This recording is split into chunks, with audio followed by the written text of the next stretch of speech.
What if every experience, every hardship, every obstacle was given to you, not to break you, but to mold you and strengthen you? What if the center of your suffering was actually the key to ultimate health? And what if your own pain was meant to be the catalyst for your greatest purpose? Welcome to Buddha Belly Life, empowering purpose, mind to microbiome.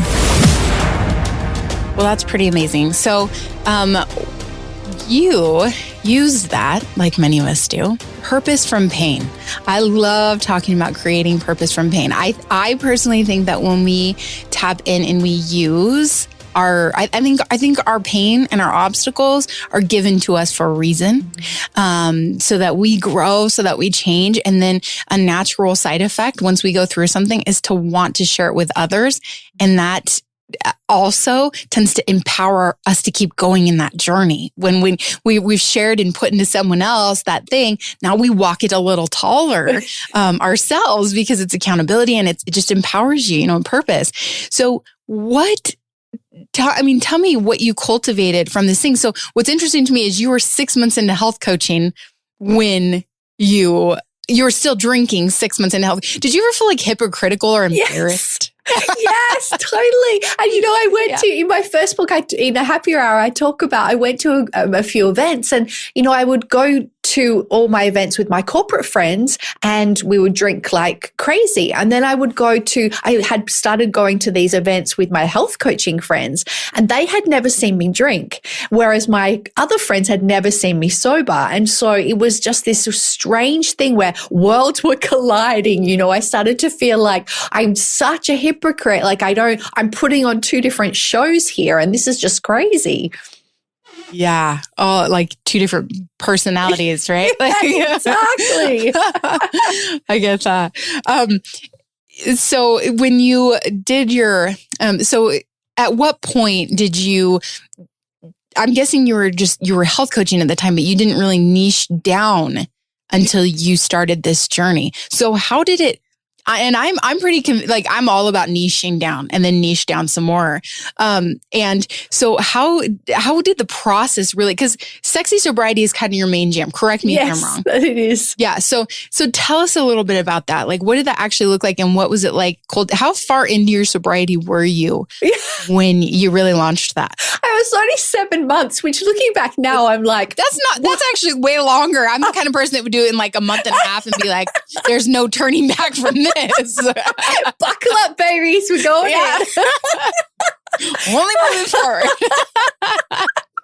It was so nuts because I was at the time I was running a healthy recipe blog, and so I had a mailing list for that, and so I was taking care of people that way and bringing out healthy living and healthy eating courses for them, and had one-on-one clients that way. I was also providing business coaching to a bunch of health coaches through the school that I had graduated from. And so I was doing that as well, like many calls per week with these groups of other health coaches, teaching them what I had done, because I had started to see some success with my healthy recipe blog and business there. And I was then also, that turned me into doing some more business coaching for health coaches as well. So I was running a mailing list there as well. So I didn't really have time to do anything else, but something just was driving me to think, what if I show other women what I've experienced in sobriety? Like, this is so life-changing for me, and it could be for others as well. And so I started to come together with this idea and put out some feelers and see, would anyone be interested in this? And, I love Dom, who's now my husband. He is a graphic designer and a web developer as well, which is very handy. and so he sort of put together this landing page to gather interest. And it was just inundated with interest for this sobriety program. And I was like, okay, well, I hadn't been able to find anything like it. And so I was like, let me create what I wish I had have found when I first stopped drinking. And so I did. And so for a little while there, I was running 3 different businesses, because I was running the healthy recipes, I was running and coaching programs, I was running the business coaching, and then I was running the sobriety as well. And I just started to receive so much feedback that it was changing lives. Like people were just absolutely floored with how different they felt, how their families were transformed as a result, how their careers were transformed. And so I was like, okay, I can't keep juggling all of these balls in the air because there's only one of me. And so I'm going to have to choose. But I was really scared to go all in on the sobriety coaching perspective because part of me was scared to let go of the other two businesses that had brought me to this point of kind of some success. But also I was scared of, what if my name is forever tied to sobriety and I want to do something else? Or what if I actually want to drink in the future? You know, I was only a few months in, so I was like, I don't know, is this where I want to sort of hold myself to account? And in the end, I was like, you know what, you just got to be brave, right? You just got to try something. And if it feels right, and if I'm listening to that voice within, which says, yeah, go for it, then this is the path that feels good to me. And so I have, and so I haven't looked back. It's been all sobriety ever since. Do you have a desire for fulfillment? Does helping people tap into their own health mentally, emotionally, and physically fire you up? Do you believe in the impact of the gut microbiome on overall wellness? You may be an HWCA coach. For more info on our cutting-edge health coach trainings, visit hwcacoach.com. I think life kind of carves us in that way too. It's like, you know, I feel like regard, you know, God or whatever, you know, whatever your beliefs are, you know, even they're not religious, like we are guided to be good contributors to this world, to people. And me not drinking is a public service. Like I can be funny. I mean, there's all kinds. I mean, I can't even tell you how many great karaoke nights there were, especially between my husband and I. Like we both sing. So we'd, you know, one drink would turn into somehow at the karaoke place at 2 a.m. on a date night, you know, and, but it was better for the world for us to be sober. Overall, we are better contributors. And so I feel like those obstacles would keep getting thrown at us, even if they weren't instantaneous, like in the moment, or even if it was a night where you did just have a couple and you were okay with it and you put it away. And, you know, those nights you're always sitting back going, dang, where did that one come from? You know, maybe I'm getting good at this. Yes, it finally happened. After 35 years, I finally learned how to control alcohol. I just needed to get to 35. It was that geriatric pregnancy I just went through. It was fine. It's made me responsible with alcohol.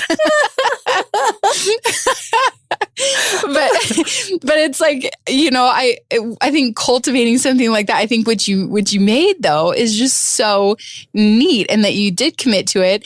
A lot of people are too afraid to do that. And because I coach coaches, right? Because I'm helping them get their businesses going after they're graduating. And I'm always like, hey, niche down.